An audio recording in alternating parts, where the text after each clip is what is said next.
آزمائش اور ہر وقت میں لوگوں کے لیے ایک حسینیت اور مقابلے میں ایک یزیدیت، اور حسینیت والے ہمیشہ سب کچھ ہار کے بھی اپنا حسینی کردار ادا کرتے ہیں۔ سید المرسلین خاتم النبیین احمد مجتبیٰ جناب محمد مصطفیٰ صلی اللہ علیہ وسلم کی ناموس پر پہرا دینا یہ ایک فریضہ ہے، اور جب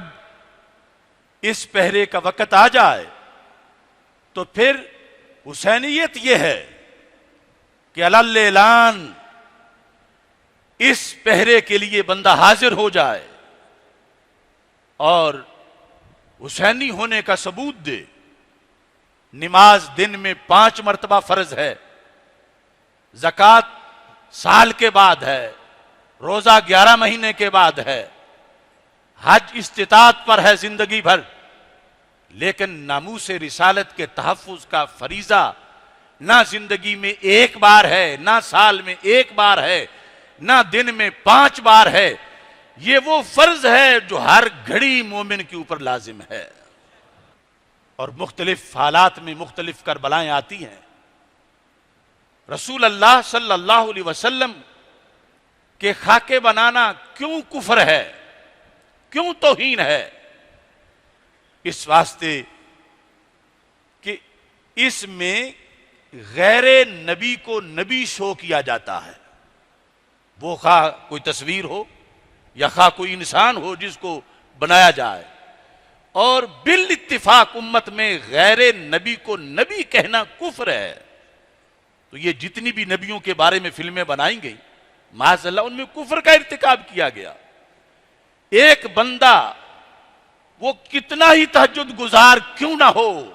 وہ حضرت سیدنا یوسف علیہ السلام کے پاؤں جیسا بھی نہیں ہو سکتا۔ اور یہاں تو بالکل فاسق و فاجر اور کس طرح کے لوگوں کو وہ کردار بنا کے پیش کر دیا جاتا ہے، اور لوگوں کے ذہن میں بار بار یہی آتا ہے معاذ اللہ اس کے نبی ہونے کا تصور۔ تو یہ ایک لمحے کے لیے بھی جو غیر نبی کو نبی قرار دے یا غیر نبی کو نبی سمجھ لے وہ کافر ہو جاتا۔ اس کفر میں کس نے لوگوں کو ڈالا؟ جس نے یہ فلم بنائی، جس نے اس طرح کا کوئی کردار ادا کیا۔ اور اس کے لحاظ سے پھر وہ کوئی چینل بھی ہو، وہ کوئی شخص بھی ہو، جس وقت وہ ایسا کردار ادا کرتا ہے تو سب سے پہلے حسینیت یہ ہے کہ بندہ گونگا نہ رہے، اپنے علم اور قلم سے فتویٰ تو دے کہ یہ توہین ہے، یہ کفر ہے۔ اور اس کے بعد یہ ہے کہ حکمرانوں پر ضروری ہے کہ اس کی طرف کان دھریں، ان پر سب سے پہلے فریضہ ہے، کیونکہ وہ سیٹ پہ بیٹھے ہوئے ہیں، اگرچہ وہ امیر المومنین نہیں، لیکن غصب انہوں نے سیٹ امیر المومنین کی ہوئی ہے، ان پر فرض ہے۔ کیا تماشا ہے کہ جس کے ہاتھ میں میزان ہے وہ منافع گن رہا ہے، تولتا کچھ بھی نہیں، ادھر پروٹوکول امیر المومنین کا انجوائے کرتے ہیں، اور ادھر وہ ان ذمہ داریوں کی خبر بھی نہیں اور نہ پتہ متوجہ کرنے سے سوچتے ہیں کہ تم جو ان کی گردنوں پہ مسلط ہو تو کم از کم یہ کام تو کرو۔ اس بنیاد پر حالیہ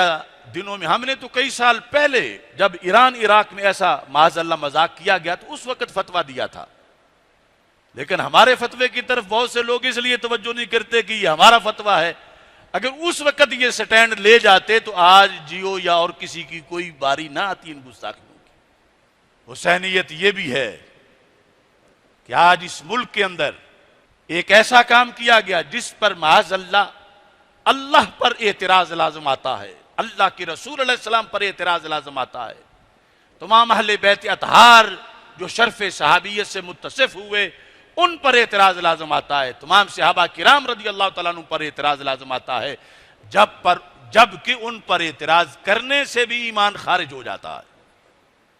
وہ کیا ہے کہ رسول اکرم صلی اللہ علیہ وسلم کے بعد امت میں پہلے نمبر پہ صدیق اکبر رضی اللہ تعالیٰ عنہ، انہیں پہلے نمبر پہ اللہ کی طرف سے رکھا گیا، ہمارے آقا علیہ السلام کی طرف سے رکھا گیا، اہل بیت اطہار کی طرف سے رکھا گیا، اور صحابہ کرام سب کی اجماع سے ان کو پہلے نمبر پر رکھا گیا۔ میرے آقا علیہ السلام نے انہیں مصلی دیا، سیدنا صدیق اکبر رضی اللہ تعالیٰ عنہ کو اور حضرت مولا علی رضی اللہ تعالیٰ عنہ سے کسی نے پوچھا خلافت کا مسئلہ، فرمایا رضینا لدنیانا ما رضی بہ رسول اللہ صلی اللہ علیہ وسلم لدیننا، فرمایا جنہیں اللہ کے رسول اللہ علیہ السلام نے مسلح دے کر ہمارا لیڈر بنایا تھا، ہم نے ان کے ہاتھ پہ بیعت کر کے دنیا میں اپنا لیڈر بنا لیا۔ اب کوئی ایسی چیز جس سے ان کی اس افضلیت پر، اس خلافت پر معمولی سا شک کا دروازہ کھلے، وہ ان تمام زوات پر اعتراض کرنے کا راستہ کھول رہا ہے۔ امت میں صدیق لقب بخاری سے لے کر سیاہ اور ساری صدیوں میں صرف ایک ہستی کا تھا، اگرچہ سارے صحابہ صادق بھی تھے، صدیق بھی تھے، مگر لقب صرف حضرت سیدنا ابو بکر صدیق رضی اللہ تعالیٰ عنہ کا، اور صدیق اکبر ہونا یہ صدیق کی فرع ہے، جو پہلے صدیق ہوگا وہی صدیق اکبر ہوگا۔ اس واسطے امت میں حضرت صدیق اکبر کو ہی صدیق اکبر کہا گیا، انہیں ہی صدیق اکبر مانا گیا، اور صدیق اکبر ماننے میں بھی خلافت کی دلیل ہے۔ اور آج جب ان کے صدیق اکبر ہونے کا کوئی انکار کرتا ہے، وہ دوسرے لفظ میں روافض کے دعوے کو ثابت کرتا ہے، بالخصوص جب کہتا ہے مولا علی رضی اللہ تعالیٰ عنہ ہی صدیق اکبر ہے۔ تو یہ ہمارے ملک میں ہوا، لیکن کتنے لوگ اس پر اٹھے؟ وہ پورا دین قرآن جمع کرنے کا مدار ہی خلافت صدیق اکبر پر ہے۔ قرآن میں شک کیوں نہیں کہ وہ اللہ کا کلام ہے، اور پھر آگے جنہوں نے ہم تک پہنچایا ہے، امت کی طرف پہنچایا ہے، وہ حضرت صدیق اکبر رضی اللہ تعالیٰ عنہ۔ اگر معاذ اللہ ان کو ہی کوئی غاصب ظالم کہے تو قرآن کو کیسے قرآن مانے، دین کو کیسے دین مانے؟ اور جو صدیوں سے یہ جھگڑا کر رہے تھے کہ یہ صدیق اکبر نہیں ہے، معاذ اللہ ابو بکر صدیق، آج ایک گدی نشین نے ان کے منہ میں اپنا نوالا دے دیا کہ ہم بھی کہہ رہے ہیں وہ صدیق اکبر نہیں ہے، صدیق اکبر تو مولا علی رضی اللہ تعالیٰ۔ مجھے افسوس ہے کہ کراچی یا سندھ میں ایک آواز بھی مستند کسی مفتی کی میں نے نہیں سنی جو اس دھاندلی پر اس نے کہا ہو کہ یہ امت کے ساتھ کیا کیا جا رہا ہے۔ صرف دیکھا جا رہا ہے کہ کہنے والا بڑے دربار کا سجادہ نشین ہے، تو کلمہ کیا سجادہ نشین کا پڑھا ہے؟ نہیں، کلمہ اللہ اور اس کے رسول صلی اللہ علیہ وسلم کا پڑھا ہے۔ یہ جو جیو والا معاملہ، اس پر آج کچھ لوگ اٹھنا بڑا ضروری ہے، مگر اس سے پہلے امت کے اندر جو یہ آگ لگائی گئی اس پر خاموشی کیوں اختیار کی گئی؟ اور آج بھی قضا نہیں ہوا، سارے اپنی جگہ آواز بلند کریں کہ یہ جس نے لفظ بولے ہیں وہ توبہ بھی کرے، یہ لفظ واپس بھی لے، اور اس کے خلاف ہر سجادہ نشین جو صحیح العقیدہ اور ہر مفتی اور ہر دارالعلوم بولے کہ امت کا جو اجماعی عقیدہ ہے اس کا رد کیا جا رہا ہے، روافض کو خوش کیا جا رہا ہے، اللہ اور اس کے رسول علیہ السلام اور صحابہ اہل بیت پر اعتراض کرنے کا رستہ کھولا جا رہا ہے، تو ان کے مقابلے میں آواز بلند کرنا کیا حسینیت نہیں ہے؟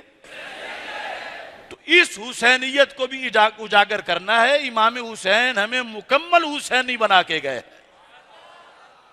اس سارے مفہوم پر آپ کی حمایت صرف اس نعرے میں مطلوب ہے، لبیک لبیک لبیک یا رسول اللہ، لبیک لبیک لبیک یا رسول اللہ، لبیک لبیک لبیک یا رسول اللہ صلی اللہ علیہ وسلم۔